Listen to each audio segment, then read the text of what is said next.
Welcome to Stories. Let's Connect by the Speak Good English movement.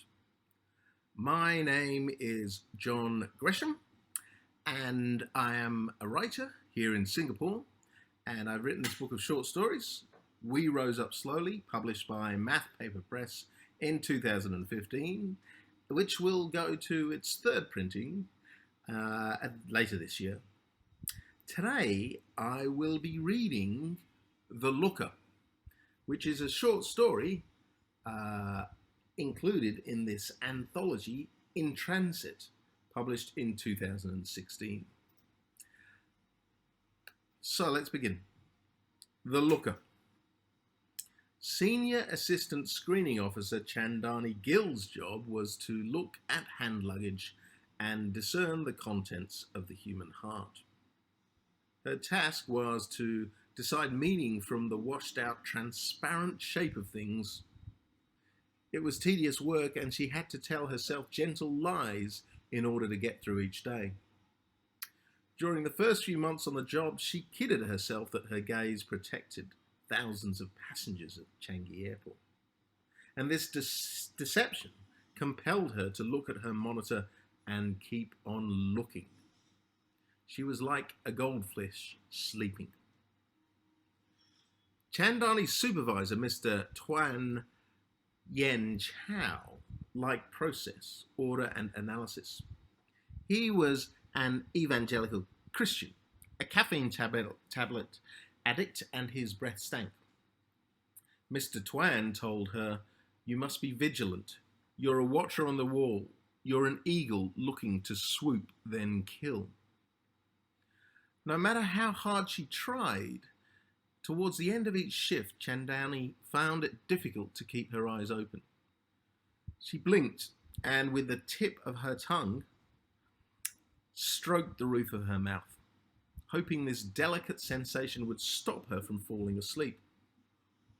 After 6 months, this softness could no longer keep her awake, so she taped a drawing pin to her index finger. And every time she became lost in the swaying sense of things, she jabbed her thumb hard. The passengers filed through the metal detector archway as their cabin baggage went through the X-ray machine. She stared at the images on her monitor of the things they carried. She pretended to look closely with intensity and purpose. Her colleague, Senior Assistant Security Officer Hamid Mohammed, laughed at her when he saw her lose concentration and nod off in front of the monitor. "Wake up, Chandani, wake up." Startled, she checked whether Mr. Tuan had noticed. Mr. Tuan did not see her drowsiness. He was standing behind them with his back to the window, using a paperclip to clean an ear, watching the line of passengers progress through the security station. When she wanted, she was good at her job and could detect prohibited objects in less than half a minute by the outline and colour of the images on her screen. She looked for sharpness, squiggly lines, spaces that didn't make sense, patterns in appearance, hidden compartments. If she saw anything outside the guidelines, she alerted Mr. Tuan, and he would take it from there. He would speak to the relevant passenger and with his pudgy, inquisitive fingers rummage around their hand luggage. Almost all the passengers they inspected were fine and went into the waiting area without any hold-up. Occasionally, some forgotten nail scissors or a water pistol created an issue, but few complained as the rules and the processes were established and consistently applied. They never found anything serious. After a year on the job, she no longer cared, no longer believed her own lies, and she made the decision to quit. However, suspecting he loved her and afraid of the frailty of her intent, she did not tell Hamid she was going to leave. Hamid's role on the team was to wave a handheld metal detector around passengers once they'd stepped through the screening archway.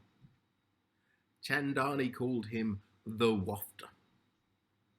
He asked passengers to stand on yellow-soled shapes on rubber floor mats. Then he danced around them with his wand.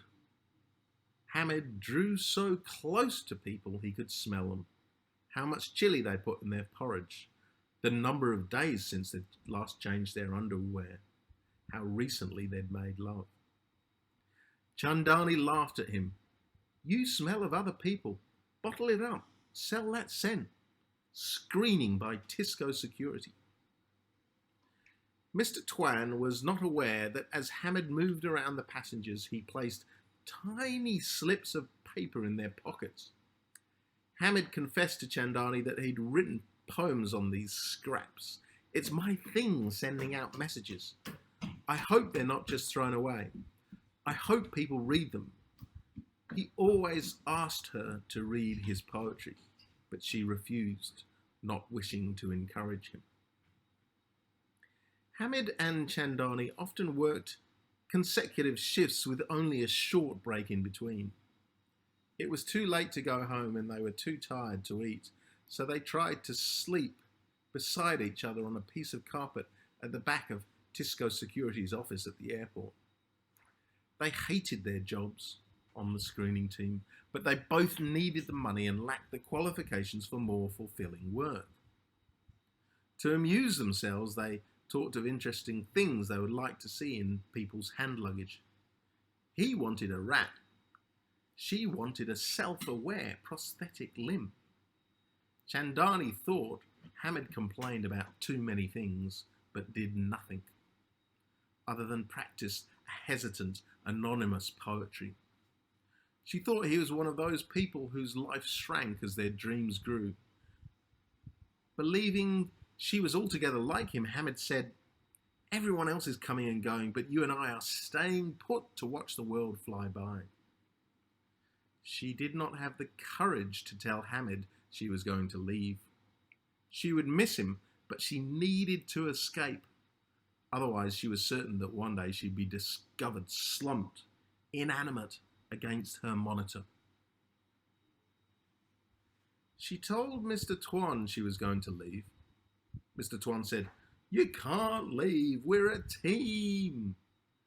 Mr. Twan liked to touch things, and he touched Chandani on the hand as he spoke, and he believed making a little human contact bolstered his empathy quotient and enhanced his management capability. We're protecting civilization against the savages. Sure, you're replaceable, aren't we all? But I don't want to train somebody else. You're a good looker, the best I've seen. So anyway, go away and think about it for a week. Then come back and tell me you're staying, he said.